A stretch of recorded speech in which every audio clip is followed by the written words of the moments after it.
40. Just 40 seconds. Every 40 seconds, somewhere on this planet, someone has a stroke. I really want you to let that sink in for a second. By the time I finish this sentence, another brain has just been hit. It's literally the #1 reason people end up with permanent disability. But what if I told you that the majority of these life-altering events are actually giving us massive, blaring warning signs hours or even days before they happen? Okay, let's dive into this explainer. Today, our mission is to completely shatter this terrifying myth that strokes are just unpredictable lightning bolts striking out of a clear blue sky. Because in most cases, a stroke is actually the predictable endpoint of blood vessels that have been degrading for years.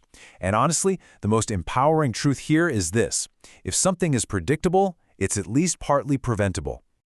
I know the urgency of a topic like this can feel a bit overwhelming, but we've got a very structured, practical path today. We're going to cover the predictable disaster, the 5 major warning signs to look out for, take a look inside your blood vessels, talk about the 72-hour window, and finally, 3 crucial medical tests. Let's get right into it. Moving right into Section 1, the predictable disaster, the brain's ticking clock. You know, your brain is a control center that never turns off, and we really need to understand what happens when its fuel line gets cut.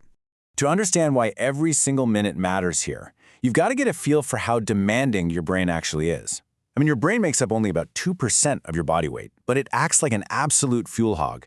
It's using around 20% of the oxygen you breathe in and 25% of all the glucose circulating in your blood. If you cut that fuel line for even 4 to 6 minutes, brain cells start dying in ways you just cannot reverse. Now, when we talk about a stroke cutting off that fuel, we're generally dealing with 2 different events. About 15% of strokes are hemorrhagic, which means a vessel bursts and bleeds into the brain. But for the vast majority, that massive 85% chunk, those are ischemic strokes. That's where a vessel gets blocked and blood flow just stops. Because this is the vast majority of cases, these blockages are exactly what we're going to focus our narrative on today. Now, for a brain artery to suddenly block, the groundwork usually took years. And along that road, your body is actually sending out early warning shots. In medicine, this is called a transient ischemic attack, or TIA. Transient simply means temporary. You really need to think of a TI as your body's alarm system, blaring out a signal that the brain is in serious, immediate trouble. Let's move to and see how this built step by step. Over the years, fatty plaque forms on the inner wall of a main artery. Eventually, that tightened vessel goes into a brief spasm. Blood flow stops. The brain area fed by that artery basically blacks out and you experience a stroke symptom. But then, the spasm relaxes, blood flow returns, and the symptom completely fades. You think you're totally fine. These episodes can last anywhere from 30 seconds to 10 minutes, and because they pass so quickly, they often slip entirely through the cracks of our attention. All right, Section 2. 5 major warning signs, the body's SOS signals. Your body is leaving clues like a crime scene, and we need to know exactly how to investigate them. So here are the 5 massive red flags. First, fleeting blindness in one eye. Imagine someone suddenly pulling a thick black curtain over your eye, only for it to lift a minute later. That's a tiny clot briefly plugging the eye's artery. Second, sudden one-sided numbness, where your arm or maybe your face suddenly feels like it's acting drunk or made of rubber. Third is a sudden loss of coordination, basically a drunk walk when you haven't had a single drop of alcohol. That's caused by a glitch in the cerebellum, your brain's balance center. Fourth is broken speech. And fifth is a really surprising one, the skin condition vitiligo paired with new intense headaches, which hints at widespread vessel inflammation.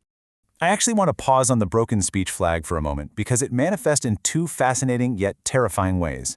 If the blood loss hits Broca's area, you know exactly what you want to say, but you physically cannot get the words out. They come out all slurred, chopped, or just stuck.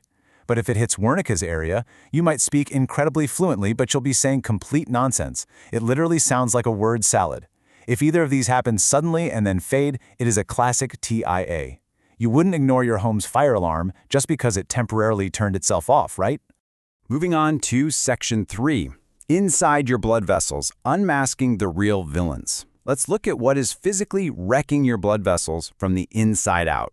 First up, we've got to bust a massive myth. My cholesterol is normal, so I am safe from stroke. This inner monologue is incredibly common, and it is incredibly dangerous. Stroke risk is not just about what is floating around in your blood. It is heavily dependent on the condition of the actual walls containing that blood. And this brilliantly illustrates the whole concept perfectly. Think of the inner lining of your blood vessels, the endothelium, like a brand new, super smooth nonstick pan. When it's healthy, blood cells just glide right by. Nothing sticks. But when that lining gets damaged, scarred, and inflamed, it's like taking a metal fork to that nonstick pan. The surface gets all rough, and suddenly, cholesterol and platelets stop gliding and they start clinging to those rough patches, forming really dangerous plaques. So, what's scratching the pan?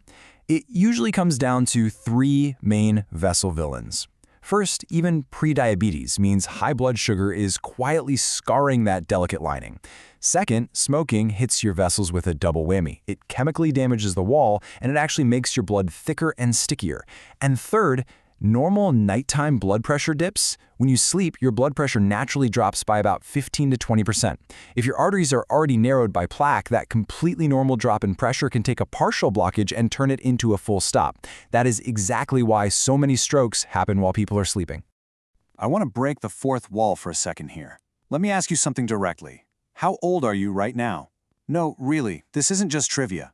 Once you hit your 40s and 50s, the speed of vascular damage from things like high sugar and smoking tends to run about twice as fast as it did in your 30s.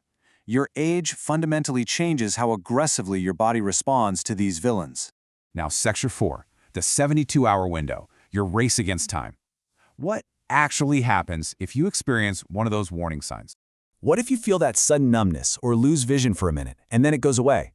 Well, you have just entered a highly deliberate, extremely high-stakes phase. So the crucial point is this: 72. Research shows that a transient ischemic attack very often comes right before a major ischemic stroke, typically within the next 72 hours. Those 3 days are your critical window where disaster can still be completely prevented. Waiting around to see if the symptoms stay away is absolutely not an option. This is your second chance. In that 72-hour window, here is your immediate action plan. 1. Do not be alone. Get someone with you who can call emergency services if you suddenly lose the ability to speak. 2. Do not drive yourself anywhere. Losing vision at highway speed is deadly. 3. Check your blood pressure. If it's over 180/110, that's a crisis requiring immediate emergency care. 4. Lie flat with your legs slightly raised to help blood flow to the brain. And 5, and this is massive, do not take aspirin. Taking a blood thinner on a whim can be fatal if your stroke happens to be hemorrhagic rather than ischemic. You've got to let the hospital scans dictate the medicine. Section 5. 3 crucial medical tests. The diagnostic detective work. Let me walk you through exactly what to ask your doctor for. If you survive that window and you're speaking with your doctor, what comes next? You need to ensure you aren't just sent home with a pat on the back. You need to do some real diagnostic detective work. Now, what's really interesting about this slide is how each test targets a completely different threat. First, ask about a carotid ultrasound. This checks the physical plumbing in your neck to see if there's a serious plaque blockage. If it's over 70% blocked, surgical intervention might be required. Next up, ask for an HbA1c blood test. This isn't just a single morning snapshot, it's a 3-month average of your blood sugar, catching that vessel-scarring prediabetes at 5.7% or higher. Finally, ask about a Holter monitor. This is a 24-hour heart rhythm recorder that hunts for atrial fibrillation, or AFib, which is basically a chaotic heart quiver that churns up blood clots which can shoot straight up to the brain. All right, let's pull this all together. The absolute core takeaway of this explainer is this: a stroke is not a lightning bolt from a clear sky. It is a predictable event. And because it's predictable, we have the immense power to foresee it, investigate the clues, and prevent the disaster from destroying our lives or the lives of the people we love. I want to leave you with one final thought. If your body gave you a 72-hour warning to save your mind, would you listen? We so often ignore what's inconvenient, right? Just hoping it goes away. But when it comes to your brain, ignoring the early warning isn't just inconvenient, it's devastating. Take this knowledge, apply it to your own life, and act before it's too late. Thanks for joining me on this explainer.